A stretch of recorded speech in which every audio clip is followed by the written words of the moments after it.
capítulo 9 do livro de Atos, a partir do versículo 1.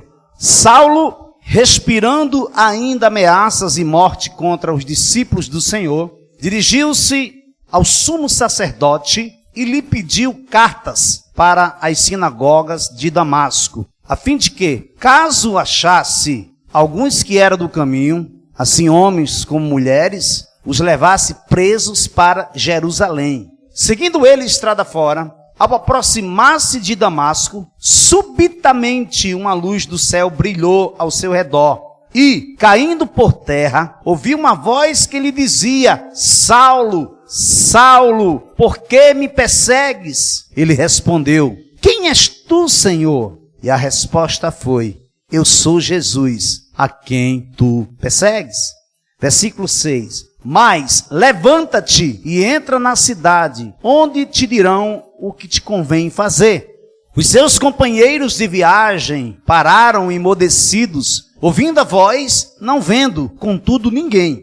Então se levantou Saulo da terra, e abrindo os olhos, nada podia ver. E guiando-o pela mão, levaram-no para Damasco. Esteve 3 dias sem ver, durante os quais nada comeu, nem bebeu. Ora, havia em Damasco um discípulo chamado Ananias. Disse-lhe o Senhor numa visão: Ananias, ao que respondeu: Eis-me aqui, Senhor. Então o Senhor lhe ordenou: Dispõe-te e vai à rua que se chama Direita, e na casa de Judas procura por Saulo, apelidado de Tarso, pois ele está orando. E viu entrar um homem chamado Ananias e impor-lhe as mãos para que recuperasse a vista. Ananias, porém, respondeu: Senhor, de muitos tenho ouvido a respeito deste homem. Quantos males tem feito aos teus santos em Jerusalém? E para aqui trouxe autorização dos principais sacerdotes para prender a todos os que invocam o teu nome. Mas o Senhor lhe disse: Vai, porque este é para mim um instrumento escolhido para levar o meu nome perante os gentios e reis, bem como perante os filhos de Israel. Pois eu lhe mostrarei quanto lhe importa sofrer pelo meu nome. Eu estou intitulando essa mensagem de um instrumento escolhido. Diga, um instrumento. Diga mais forte, diga, um instrumento escolhido. Deixa eu fazer uma coisa que faz tempo que eu não faço. Hoje eu quero pintar um pano de fundo para que você possa se contextualizar em tudo que nós vamos ver, em tudo que Jesus vai falar conosco. O apóstolo Paulo, sem sombra de dúvida, é um dos homens mais conhecidos na história do cristianismo. Paulo era o nome romano de Saulo. Paulo nasceu em Tarso, na Cilícia, que era uma antiga província romana. Tarso era um centro cultural grego, uma cidade universitária que ficava próxima da costa nordeste do mar Mediterrâneo. Embora tenha nascido um cidadão romano, Paulo era um judeu da dispersão. Mas pastor, o que é a dispersão? Exatamente aquelas pessoas que se separam, aquelas pessoas que saem no corre-corre, em direções diferentes. E sendo um israelita, circuncidado da tribo de Benjamim e membro zeloso do partido dos fariseus. Embora não se saiba ao certo com quantos anos Paulo saiu de Tarso, sabe-se com certeza que ele foi educado em Jerusalém aos pés de Gamaliel. Paulo conhecia profundamente a cultura grega. Ele também falava fluentemente o aramaico, era herdeiro da tradição do farisaísmo, rigoroso observador da lei e mais avançado no judaísmo do que seus contemporâneos. Considerando todos estes aspectos, pode-se afirmar que sua família possuía alguns recursos e desfrutava de posição proeminente na sociedade. O interessante disso tudo é que ainda nos dias atuais se comenta em grupos filosóficos que o crente é uma pessoa alienada, que possui uma mente cauterizada, alguém que permitiu por meio de persuasões que sua mente ficasse insensível, embotada, e só fala o que o pastor fala e o que a Bíblia fala. Só pensa em Jesus. E a filosofia diz que isso é alienação. Mas Deus escolheu as coisas loucas desse mundo para confundir as sábias. E Deus escolheu as coisas fracas deste mundo para confundir as fortes. E Deus escolheu as coisas vis deste mundo e as desprezíveis e as que não são para aniquilar as que são, para que nenhuma carne se glorie perante Ele. Palavras do próprio apóstolo Paulo em 1 Coríntios capítulo 1, versículo 27 a 29. Filipenses capítulo 3, versículo 7. Mas para mim, o que era lucro, isto considerei perda por causa do amor de Cristo Jesus. É exatamente nesse contexto que nós vamos agora entrar. Eu queria trazer o perfil deste homem, que é um dos mais conhecidos na história do cristianismo. Só que este homem foi um perseguidor. E é o primeiro ponto que eu quero ver com você. Um homem perseguidor. Está no versículo de 1 a 2, do capítulo 9 de Atos. Saulo, respirando ainda ameaças e morte contra os discípulos do Senhor, dirigiu-se ao sumo sacerdote e lhe pediu cartas para as sinagogas de Damasco, a fim de que, caso achasse alguns que eram do caminho, assim homens como mulheres, os levasse presos para Jerusalém.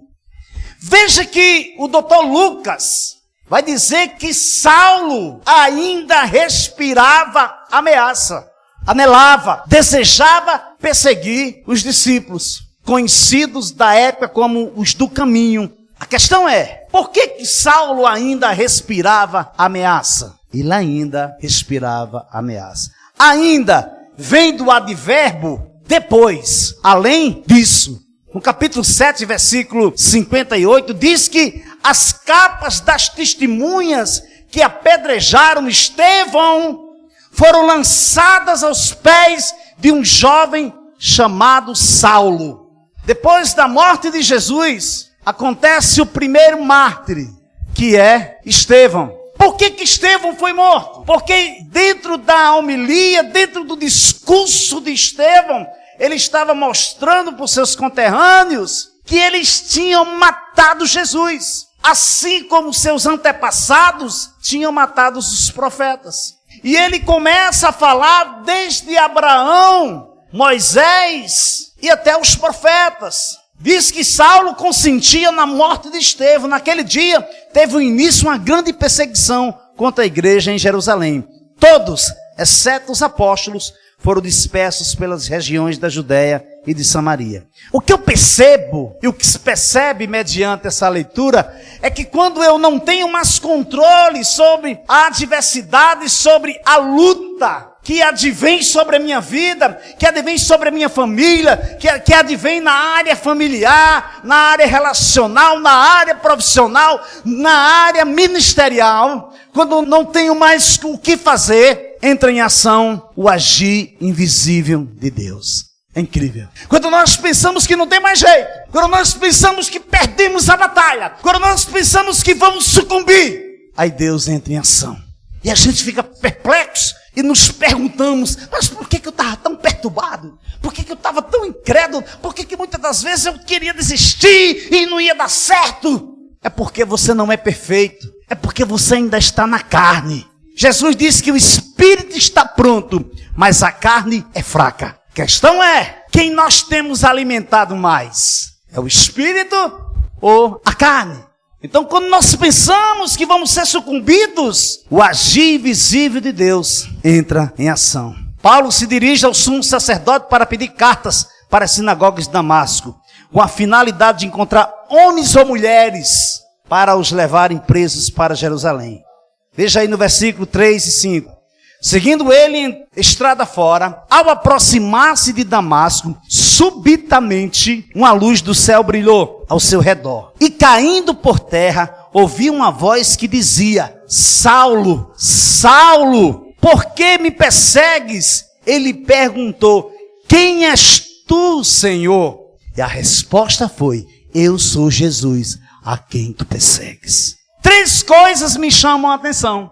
Olha que esse foi um texto que, assim que eu me converti, questão de dias, Deus me revelou esse texto e me deu até uma canção, que é Vaso Novo, está no primeiro CD.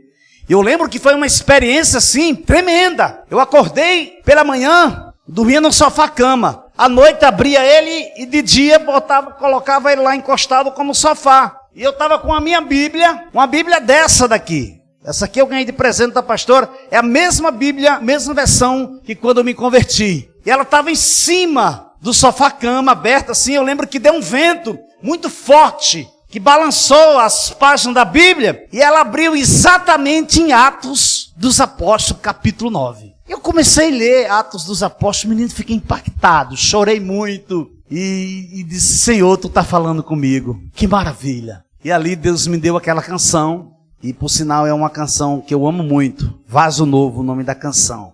E eu nunca me deparei com o que eu me deparei quando eu estava redigindo esse esboço. 3 coisas que eu quero compartilhar com você, que me salta os olhos e arde o meu coração quando eu vejo Jesus. Ele pergunta, Saulo, Saulo, por que me persegues? Já ouvi muitas ministrações que às vezes, ou líderes que dizem que Paulo caiu do cavalo. Na realidade o texto não diz que ele caiu do cavalo. Diz que ele caiu por terra. Agora, supõe-se que ele vinha na cavalaria e caiu do cavalo, mas o texto não diz que ele caiu do cavalo. Então, quando ele cai, quando a luz brilha, ele cai por terra. Agora preste atenção. Ó. Primeiro, uma luz brilhou. Eu me perguntei, por que Saulo caiu por terra?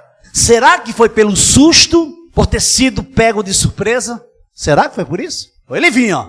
Ele vinha na estrada, ele com os homens, disse que subitamente o quê? De repente, uma luz brilha sobre ele e ele cai por terra. E eu fiquei perguntando, por que ele cai por terra? Será que foi o susto da luz? Dele de repente ser pego de surpresa naquele cenário? Porém, eu não posso esquecer-me das palavras de Jesus. Vamos ver o que Jesus vai falar sobre isso. Evangelho de João, capítulo 3, a partir do versículo 19. E a condenação é esta, que a luz veio ao mundo e os homens amaram mais as trevas do que a luz, porque as suas obras eram más. Porque todo aquele que faz o mal odeia a luz e não vem para a luz para que as suas obras não sejam reprovadas. Está vendo aí o que Jesus está dizendo? Mesmo Saulo sendo zeloso pela missão que lhe foi confiada, ele se encontrava em trevas. Pastor, o que é isso? Querido, é Jesus que está dizendo. Lembre-se que Paulo, ele foi começar a usar o nome romano dele, que é Paulo, a partir do momento que ele cai na estrada de Damasco, que vai acontecer a conversão de Paulo. Então o que acontece? Quando a luz vem sobre as trevas caem por terra. Não tem pra onde correr, querido. Não tem como correr. Olha que diferença, ó. Paga aí. Olha a luz, vai desaparecer a treva, ó. Desapareceu, ó. Quando a luz bateu, ele, pô! Só que ele ouviu uma voz. Ele não viu nada. Ele ouviu uma voz que dizia, Saulo, Saulo, por que me persegues? Ah, queridos, aí agora aqui é onde pega. Porque quando ele cai por terra, quando a luz brilha, que Saulo cai por terra, cai juntamente com ele a herança corruptível. Porque a partir daquele momento, ele receberia uma herança incorruptível. Então o que acontece? Ele cai por terra. Por que ele cai por terra? Porque as suas obras eram más. E quando a luz brilha sobre ele, as obras dele são reprovadas. Segundo, por que me persegues? Jesus está perguntando. Capítulo 11 de Lucas, versículo 23. Quem não é por mim, é contra mim. E quem comigo não ajunta, espalha. De quem são essas palavras? De quem, igreja? De Jesus. Paulo era por Jesus? Agora veja, amados, Deus não deixa brechas. Por que Paulo resistia a Jesus? Por que Paulo resistia ser Jesus Cristo o Messias? Porque está escrito na lei, do qual Paulo aprendeu os pés de Gamaliel, o homem mais proeminente da época dele, que aquele que for pendurado no madeiro é maldito.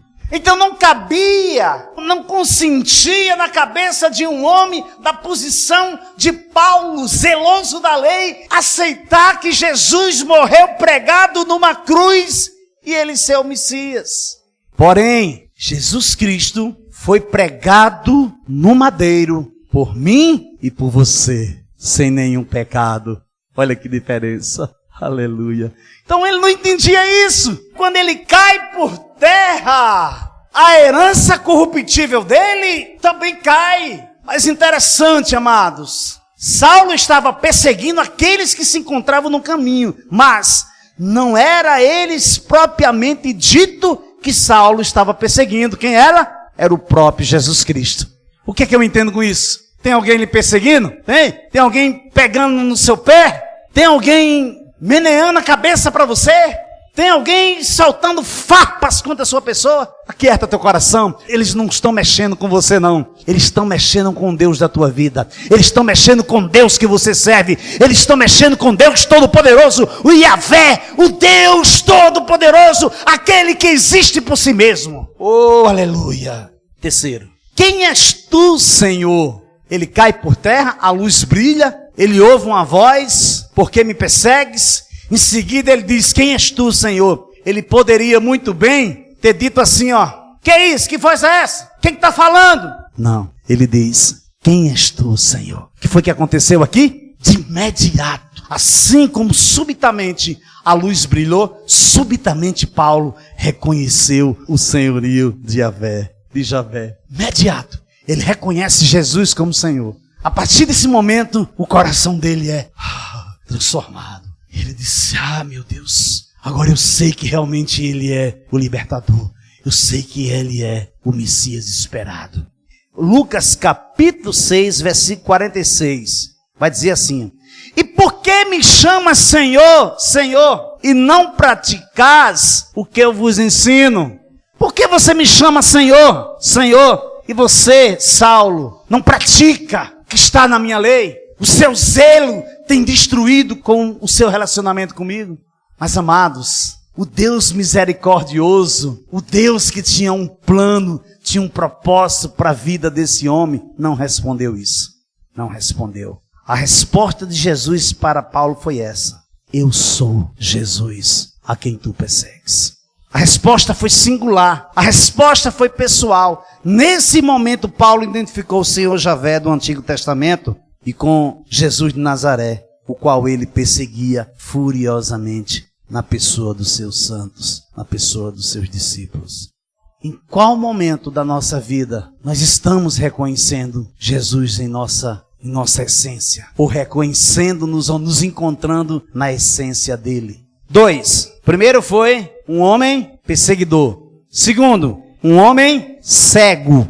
Capítulo 9, versículo 6. Diz assim: mas levanta-te e entra na cidade, onde te dirão o que te convém fazer. Os seus companheiros de viagem pararam emudecidos ouvindo a voz, não vendo contudo ninguém. Então se levantou Saulo da terra e, abrindo os olhos, nada podia ver. E guiando pela mão, levaram-no para Damasco. Esses 3 dias sem ver, durante os quais nada comeu nem bebeu. Tanto a resposta quanto o chamado foi pessoal. Os seus companheiros de viagem pararam emudecidos, ouvindo a voz, não vendo contudo ninguém. Ficaram atemorizados. Eu não sei você, eu não sei como foi o seu encontro com Jesus. Não sei como foi que você teve esse encontro. Não sei como é que foi no dia que Jesus te resgatou. Eu não sei como é que foi a sua reação. Mas olha, queridos, eu lembro que no dia 1º de setembro do ano 2000, quando Jesus me resgatou, que coisa poderosa, que coisa estrondosamente maravilhosa. A minha vontade era sair correndo, cortando, abrindo o coração das pessoas e colocando uma porção daquilo que eu estava sentindo. Que coisa maravilhosa. Porque é algo pessoal. Mesmo se eu quisesse descrever minuciosamente, eu não encontraria palavras compatíveis com o que eu sentia e com o que eu ainda sinto até hoje. Passaram-se 19 anos, mas a minha paixão, a minha entrega, A minha busca não mudou, pelo contrário, só faz aumentar. Cada vez mais eu tenho certeza. Para quem eu irei, se só tu tem palavras de vida eterna. Amém? Você está entendendo? Você pode aplaudir o Senhor Jesus Cristo? Quando Jesus liberta, transporta, tira das trevas, chama para a luz, introduz no reino do seu Filho amado, você nunca mais é o mesmo. Agora entenda uma coisa, existe algo que a igreja precisa aprender, assim como o ar que respira. Você não é perfeito, porém você tem que ser santo, porque aquele que te chamou é santo. Mas entenda uma coisa, o que é santo? O que é ser santo? No grego quer dizer separado. Só isso. É isso mesmo, pastor. É. Paulo foi tirado do mundo que ele vivia. Ele foi separado, ele foi santificado. Agora ele é santo, ele só vive para Deus. É como sua vida. Você é uma santa, você é um santo. Agora você é separado. Quer dizer que as suas ações são perfeitas. Nem você mesmo ou você mesma entende porque Deus te ama tanto. Mas Ele te ama do jeito que você é. Mas Ele não quer que você continue do jeito que você está. Você entendeu? É por isso que as misericórdias dele têm se renovado em sua vida manhã após manhã. É por isso que Jesus morreu na cruz do Calvário, pregado por você e por mim. Amém? Uma pessoa cega, e principalmente na época de Paulo, era uma pessoa dependente de outra para conduzi-la nos seus afazeres. Veja que os amigos dele guiaram ele para entrar na cidade de Damasco. Ele passou 3 dias cego. Sabe o que ele faz? Ele tem a percepção, ele tem o discernimento. E eu creio que ele pensou com ele assim: peraí, se isso aconteceu comigo, existe algo muito grande, algo muito sublime que vai acontecer na minha vida. O que é que eu tenho que fazer? Eu vou me consagrar, eu vou jejuar. O que é que eu vou fazer? Eu não vou beber água, eu vou esperar. É isso que ele fez. É isso que o texto diz, ó. O texto vai dizer aqui, ó, versículo 9. Ele esteve 3 dias sem ver, durante os quais nada comeu, nem bebeu. Ele disse: eu vou aguardar, eu vou aguardar. Eu quero perguntar para a igreja nessa noite: o que temos feito para receber o melhor de Deus para as nossas vidas? O que você tem feito para receber o melhor de Deus em sua vida? Em que momento da sua vida você tem parado para fazer um balanço das coisas que já foram realizadas e das coisas que ainda faltam ser realizadas? Como Jesus tem participado da sua vida, da sua história, das suas escolhas, do seu casamento, da sua família, do seu temperamento, do seu silêncio, das suas conquistas, dos seus fracassos, do seu interior, do seu estereótipo? O que você deseja fazer ou não? Ou você abre mão de qualquer coisa por amor a Ele? É para você responder, é só para você pensar. O que você tem feito? Ou em dado momento você acha que às vezes você está enlouquecendo. Essa vida que você está vivendo é um conto de fada. Eu quero dizer para você nessa noite que não é. Não é. Não é. Para mim estar hoje aqui, passaram-se 19 anos. E para fazer o que foi feito na minha vida, se não fosse Ele, eu não estaria aqui. Eu estaria no inferno. Ia me jogar debaixo de um carro. Ouvia no meu ouvido nitidamente. Olhava para mim e via meu coração sangrando. E uma voz dizia: tá aí, cadê os tapinhas nas costas que tu levava, dizendo que tu era um dos melhores cantores do Ceará?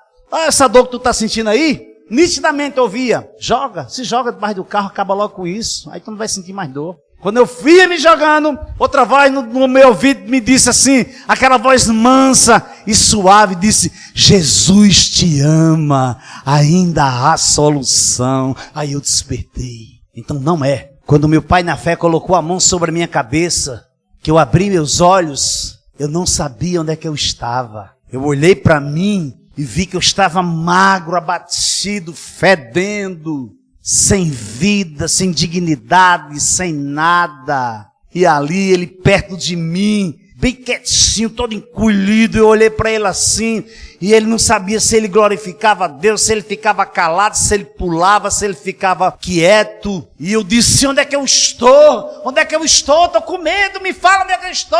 Ele disse: você foi transportado das trevas para a luz. Oh, aleluia. E naquele momento um turbilhão de água entrou dentro de mim. Eu sei que é isso. O que é isso? Epa, o que está acontecendo? O que está acontecendo comigo? E naquele momento, pouco instante eu estava querendo morrer. Pouco instante eu estava querendo me jogar debaixo de um carro. Agora eu estava querendo viver o que eu nunca tinha vivido. A felicidade plena em Cristo Jesus. Com isso, não queria dizer que as minhas lutas, que as minhas batalhas teriam cessado. Pelo contrário, estavam só começando. Jesus trouxe você nesta noite aqui para dizer para você que você é um escolhido, que você é uma escolhida dele. E ele não abre mão de você. Todas as palavras que você um dia falou dentro do seu quarto, todas as palavras chorando, Deus ouviu todas. E trouxe você aqui hoje para dizer que ele não esqueceu de você, que ele não abriu mão de você, que você é preciosa, que você é precioso, que você é escolhido dele e nada, ninguém, nada, nem mesmo Satanás tirará você das mãos dele. Oh, aleluia. Terceiro ponto, um homem escolhido. Versículo 10, 12. Ora, havia em Damasco um discípulo chamado Ananias. Disse o Senhor numa visão: Ananias! Ao que respondeu: Eis-me aqui, Senhor. Então o Senhor lhe ordenou: dispõe-te e vai à rua que se chama Direita, e na casa de Judas procura por Saulo, apelidado de Tarso, pois ele está orando. E viu entrar um homem chamado Ananias e impor-lhe as mãos para que recuperasse a vista. Quero chamar a sua atenção para algo muito importante. Tudo leva a crer, segundo o texto que nós estamos lendo, que esse discípulo amado chamado Ananias era um homem consagrado a Deus, era um discípulo dedicado à sua missão. Prova disso é que Jesus se revela para Ananias numa visão e lhe dá um comando, uma ordem, uma ordenança: dispõe-te e vai à rua que se chama Direita, e na casa de Judas procura por Saulo, apelidado de Tarso. O que me maravilha é que antes de Jesus se revelar para Ananias, ele se revela primeiro para Paulo. Mas, pastor, o que você quer dizer com isso? O que eu quero dizer é que nada na tua vida, nem na minha vida, vai acontecer por acaso. Ou vai acontecer sem você saber. Às vezes você não tem a percepção. Às vezes Deus te revela em sonho e você não sabe discernir o sonho. Às vezes a mulher está lavando a louça de manhã na pia e Deus está falando para ela: eu vou fazer isso. A pessoa acha que é loucura da cabeça. Nós conhecemos um testemunho de um pastor. Disse que ele saiu de casa, depois ele fez o tempo dele com Deus, devocional sozinho. Disse que ele saiu orando a Deus: Senhor, hoje eu quero estar na tua direção. Eu vou entrar no carro e eu não vou nem dirigir, eu quero que tu dirija. Quando ele chega no sinal, o sinal abriu. Ele escuta uma voz do coração dele: não vá. Aí ele lembrou do que tinha dito em casa que estaria na direção era Jesus. Aí ficou: tô aqui, só vou sair quando tu mandar eu sair. Diz que questão de segundos. Aí um cara: rapaz, você está trabalhando no trânsito. Quando ele vai passar e viu outro carro, hein? Ele ia morrer naquele sinal, se ele tivesse ultrapassado. Agora a questão é, meu amado, a questão é, minha irmã, por que você convida a Deus para fazer parte da sua vida e você não segue as orientações dele? Você convida Jesus para fazer, e quando ele começa a fazer, você treme nas bases. O carro que eu ando, a casa que eu moro, o ministério que a gente preside, não é nosso. Somos mordomos, é do Senhor. O filho que eu tenho, a mulher que eu casei, não são meus, são do Senhor. E nós não temos essa percepção em dado momento. Queremos abarcar tudo, queremos tomar conta de tudo, até o que não é nosso, nós nos apropriamos. E o que Deus entrega, que Deus dá, em dado momento você não quer se apropriar. É incrível, é incrível. Quando ele pergunta: quem és tu, Senhor? Ele estava reconhecendo de fato o senhorio de Jesus. O que foi que ele fez? Ele caminhou nessa direção. Ele chamou a responsabilidade para si. Ele negou-se. Ele se entregou por inteiro, sem reserva. Saulo se consagra, jejua e ora. E Deus se revela para ele, mostrando que viria um homem chamado Ananias, impor as mãos para que ele recuperasse a vista.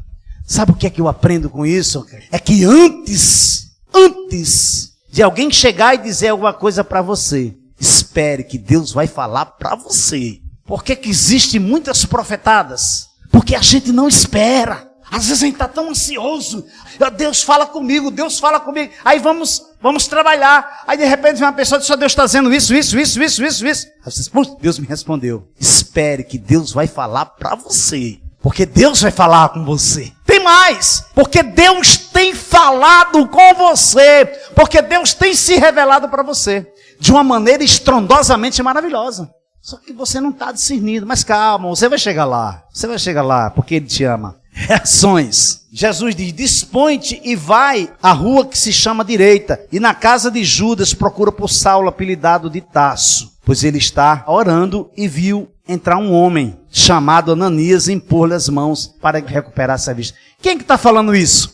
Jesus está dizendo para Ananias que ele vá na rua que se chama Direita, na casa de Judas, e procure por Saulo, apelidado de Tarso, porque Paulo estava orando, e ele disse, e eu mostrei para ele, você entrando lá, para impor as mãos sobre ele, para recuperar essa vista. O que quer dizer isso aí? Intimidade com Deus. Se você não tem, procure ter, porque Deus se revela a você. Você precisa buscar Ele. A reação de Ananias não poderia ser diferente. Olha no versículo 13. Ananias, porém, respondeu, Senhor, de muitos tenho ouvido a respeito deste homem. Quantos males tem feito aos teus santos em Jerusalém? E para aqui trouxe autorização dos principais sacerdotes para prender a todos os que invocam o teu nome. Olha aí, ó. Que história é essa, Jesus? Tu agora quer que eu vá impor as mãos sobre esse homem para que ele volte a ver? O que você faria? Você iria? Você faria? Jesus está mandando. E por que você não faz o que Jesus tem mandado você fazer várias vezes e você não tem feito? Ele tinha um motivo? Tinha sim. Tinha. Paulo tinha vindo de Jerusalém para Damasco para prender os irmãos dele. E não só prender, mas se fosse o caso também, existia a possibilidade dele mandar matar, como foi o caso de Estevão, que morreu apedrejado, e as capas das testemunhas que apedrejaram Estevão foram lançadas aos pés de um jovem chamado Saulo. Que reação você teria tido se estivesse no lugar de Ananias? Você teria se calado e obedecido? Ou você teria dito, me perdoe, Senhor, me perdoe, Jesus, mas eu te amo, mas eu não vou fazer isso. Você já ouviu isso? Você sabe que Deus está falando. Poderemos agir semelhantemente como Pedro agiu em relação a Cornélio. Veja que Deus se revelou primeiramente a Cornélio e depois se revela a Pedro. Este, quase à hora 9 do dia, viu claramente numa visão um anjo de Deus que se dirigia para ele e dizia, Cornélio, o qual, fixando os olhos nele e muito atemorizado, disse, que é, Senhor? E disse-lhe, as tuas orações e as tuas esmolas têm subido para a memória diante de Deus. Agora, pois, envia homens a Jope e manda chamar a Simão, que tem por sobrenome Pedro. Em seguida, Deus vai se revelar para Pedro. Olha o que acontece.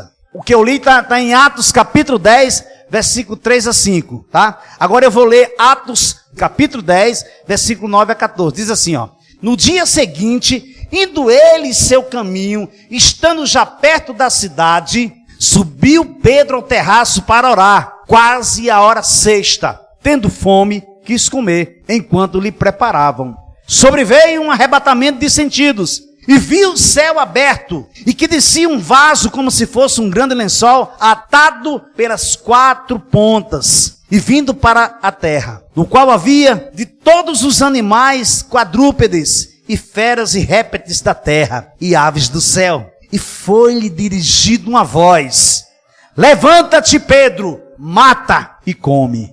Mas Pedro disse, de modo nenhum, Senhor, porque nunca comi coisa alguma comum ou imunda. Está vendo aí? Qual foi a reação de Pedro? Isso aconteceu por 3 vezes seguidas. Pedro estava duvidando.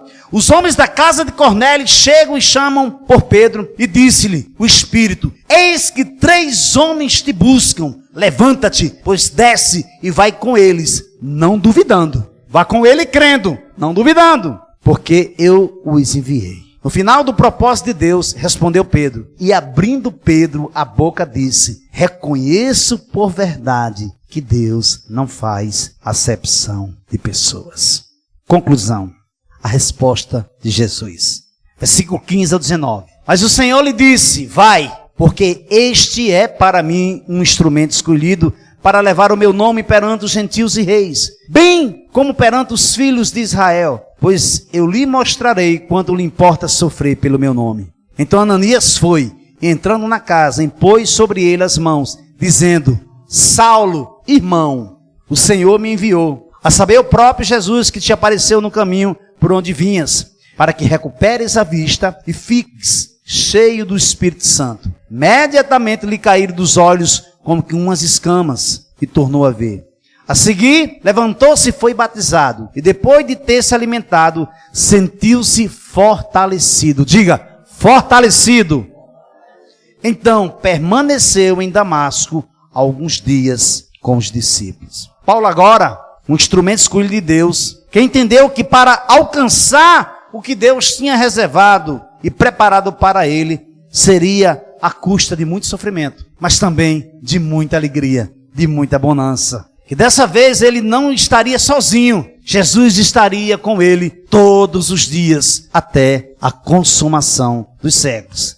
Amém? Que você possa, nesta noite, ter entendido do que Jesus falou para você nesta noite. Que nesta noite você possa receber da parte de Deus o renovo. Que você possa se aliançar, renovar a sua aliança com o Senhor Jesus. Amém? Você pode aplaudir o Senhor?